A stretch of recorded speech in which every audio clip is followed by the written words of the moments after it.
Majora's Mask, Chapter 13, Poisoned Swamp.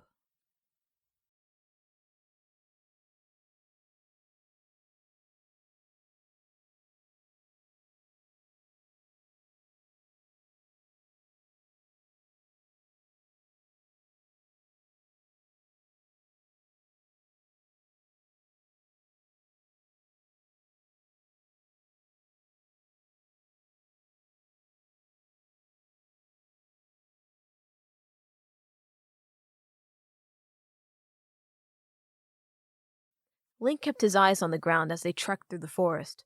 Kome walked ahead of him and Tattle, using the fire in her palm to light the way. The night was no longer young, so the darkness was heavy. Only Tattle's light and the dancing shadows cast by Kome's flame pierced the thick veil. Kotake had trailed behind, hoping to contain the full extent of the dark flames. They'd made quite a bit of progress since the forest fires. Their destination was the witch's hut, but Link wasn't sure what came next. Sleep, he decided. To rest after all the awful things that happened in these woods. He walked half asleep already, carrying the heavy weight of disbelief and shock. At the very least, they'd accomplished their task, saving Kome. But that had come at a high price. Hey, Link, Tattle said. He looked up from the grassy, root-infested floor. His fairy bobbed beside him, floating along at their pace. What were you going to say? Before you lost your breath in the fire? Link took a moment to respond. Though his emotional exhaustion was extreme, his clothes were also incredibly uncomfortable after being drenched in the rain. The fires had sped along the drying process, but he truly wanted nothing more than to shut his eyes and lie down. For Tattle, he summoned the will to speak. I wanted to tell you that you're right, he said. It's my choice to be here. Zelda isn't gone forever, and neither is Hyrule. I'm not sure why a part of me thinks they're both gone, but I think that's what triggered the, trance. You reminded me that I could go back home, if I wanted to, but I'm staying until Termina is safe. He looked up to see her smiling back at him. The fairy's expression literally glowed in the late night, illuminating their path alongside the witch's fire. Kome spoke before Tattle could. That's touchy and all, but I think the more important issue is this so-called trance itself. You're the one who started the forest fire, aren't you? Link didn't answer. While the fire hadn't killed him, it had come fairly close. I bet I ruined some of their mushroom spots by the border, he realized. He wasn't sure what to say, so he merely looked away, hoping the dark forest hid his blushing. Kome chuckled. Don't worry, I won't shoot fire at you.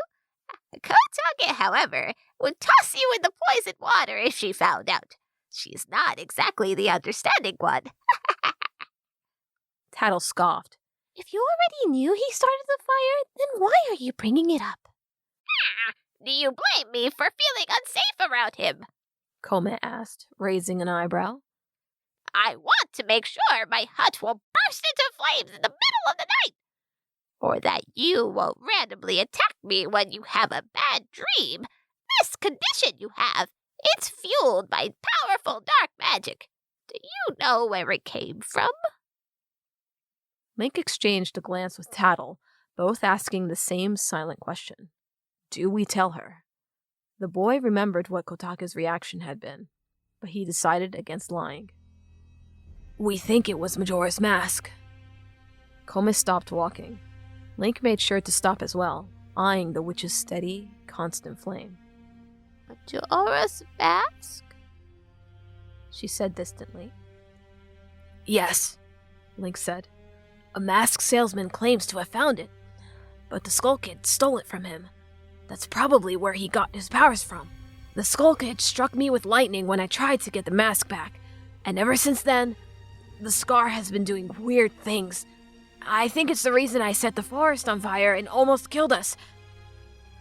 When she didn't turn around or respond, Link added more. Kotake is the reason the wound didn't kill me immediately. Did you tell her that you think Majora's mask is responsible? Kome asked. Yeah, Link said uneasily. She kind of overreacted when I mentioned it. Overreacted? Kome exclaimed, spinning around and throwing her arms down. Fire erupted in a wide circle, coming within a few inches of Link. He cowered from the intense heat, but it quickly dissipated and left them in darkness. Tattle's ball of light was just bright enough to reveal Koma's wide, angry eyes. You don't understand what that would mean if it was true! You can't toss the word Majora around like it's a tranquil flower! Then can you please help me understand? Link asked, allowing anger to guide his response. He took a step closer to the witch, who seemed shocked by his boldness. Your sister did the same thing and refused to talk about it. What would you do if Majora's mask really did come back, huh? You never know it had because you're too afraid to talk about it. This time, it was Koma's turn to be silent. Eventually, she scoffed, shaking her head as she turned around. The fire returned to her open palm, and she motioned them onward again. Link and Tattle agreed, following even closer behind Kome. Majora's mask corrupted an entire tribe of our kind. Long, long ago, the witch explained. They did terrible things to awaken the spirit that would possess it, but they did not create it. No, Majora's origins remain foreign, even to us. All we know is that this spirit somehow found itself a powerful name, and that name's strength gave it command of immense darkness. Darkness that the ancient tribe thought it could control. They hoped to use its powers to influence the other tribes, to control them likely, but the mask didn't just bend to their will. It influenced them too, and corrupted them. It wasn't long before Majora's will reigned supreme. That tribe behind secret walls did wicked things under the influence of that mask, killing and torturing, slowly expanding its territories. No one on the outside truly understood what happened on the inside. It wasn't until they had formed an army and attacked that the other tribes discovered Majora's horrors. Kome sighed as she continued, looking up into the dark sky. The world could not have been darker. It's why our existence as a people, Gerudo who use magic, is so scattered. Most Gerudo today forbid arcane practices for risk of repeating those ancient mistakes.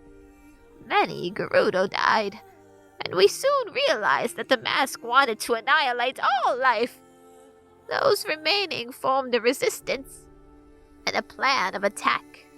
They decided to seal the mask away into the furthest realm they could reach, rather than breaking it and risking release of the spirit.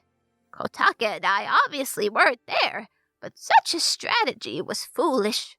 Majora should have been destroyed, but our ancestors were obviously too afraid to try. If what you say is true, hero, then there can only be one explanation. Majora broke out of that realm and wants to continue its mission. Silence guided the next few minutes of their walk.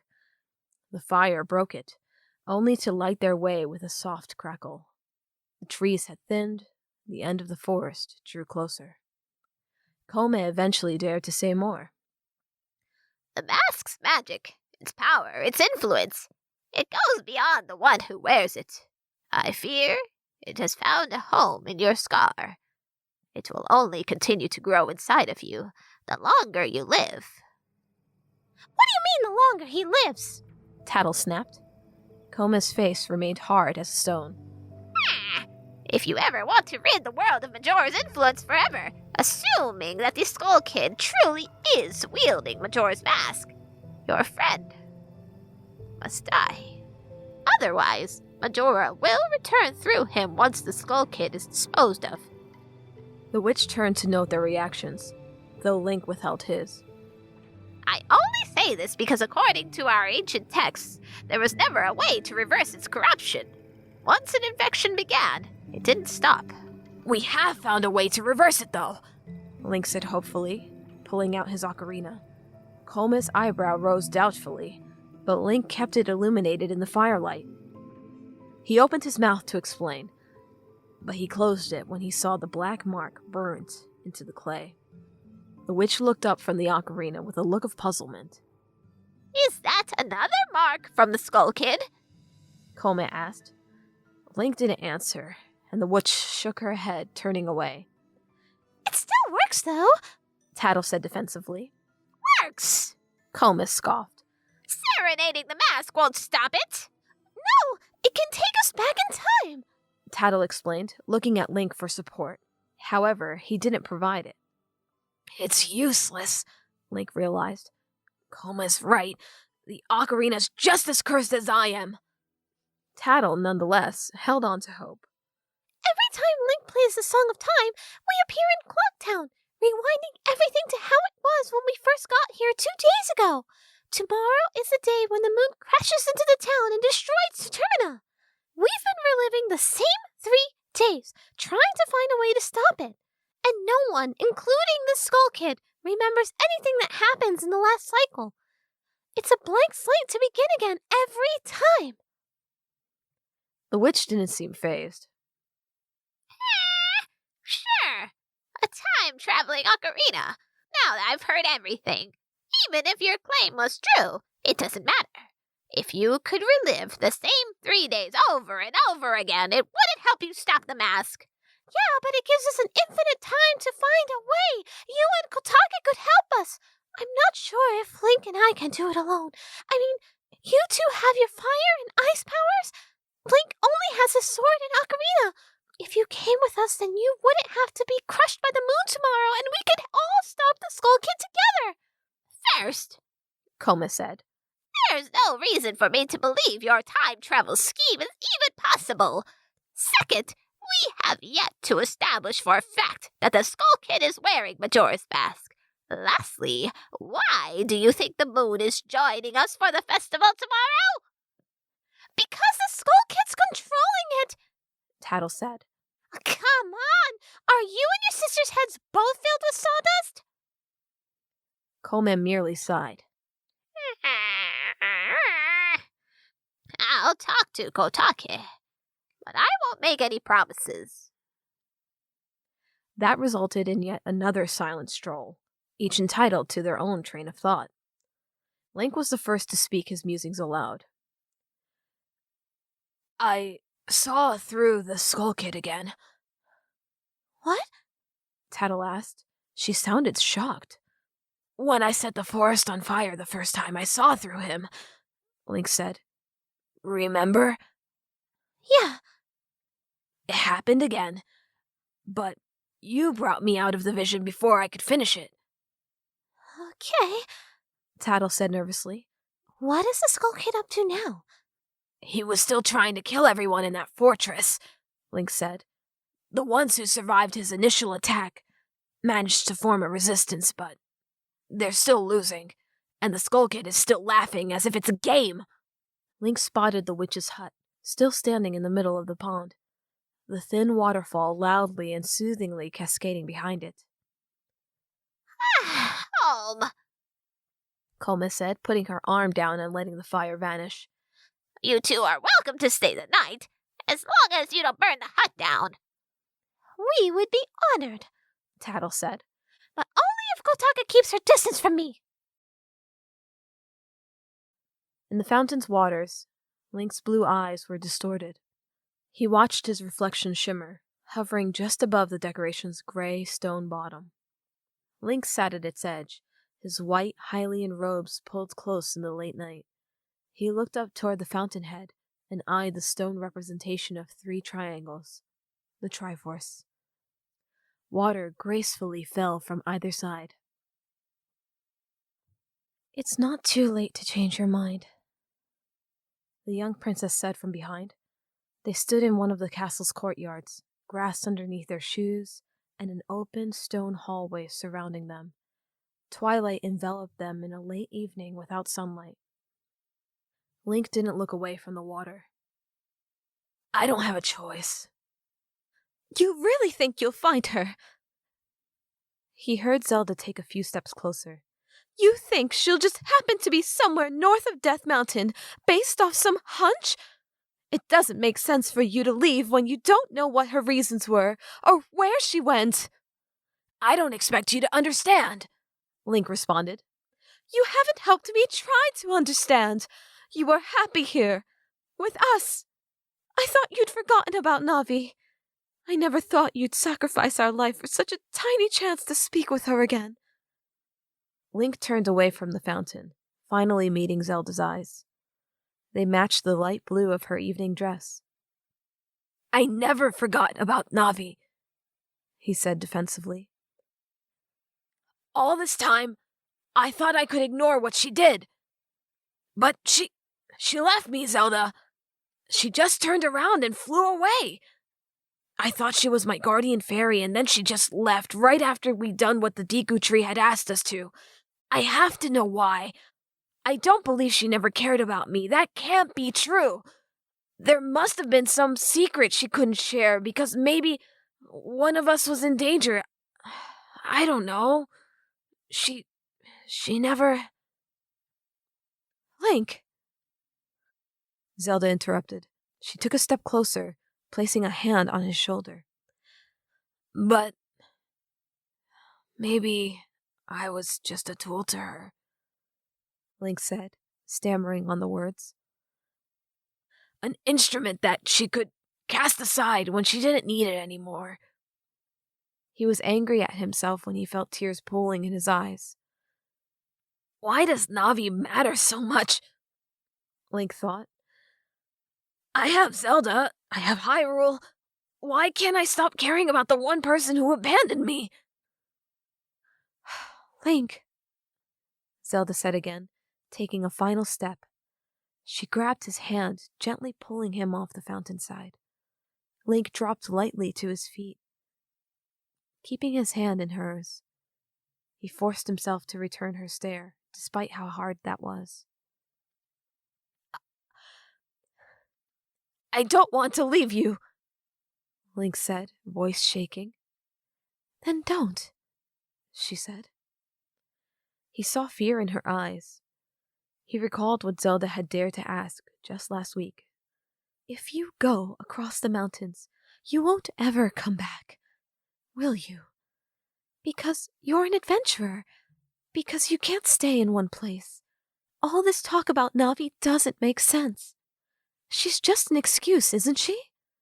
For you to go somewhere else? For you to find more people to save? If you're going to leave this land of Hyrule, please, be honest with me. Link had managed to convince her that this yearning to find Navi was legitimate. Zelda had agreed to take Link at face value, to believe him that his stated reasons for leaving were true. But still, that fear flashed in Zelda's eyes. He saw it, and he hated the doubt that crept upward from deep within his chest. I love you, Zelda, he finally managed. The princess did not say anything back. Link! Tattle's voice startled him, and his eyes popped open. Are you gonna sleep all day? Come on, get up! We have visitors? He lifted his blonde head from his pillow, throwing the blanket off and turning to his side.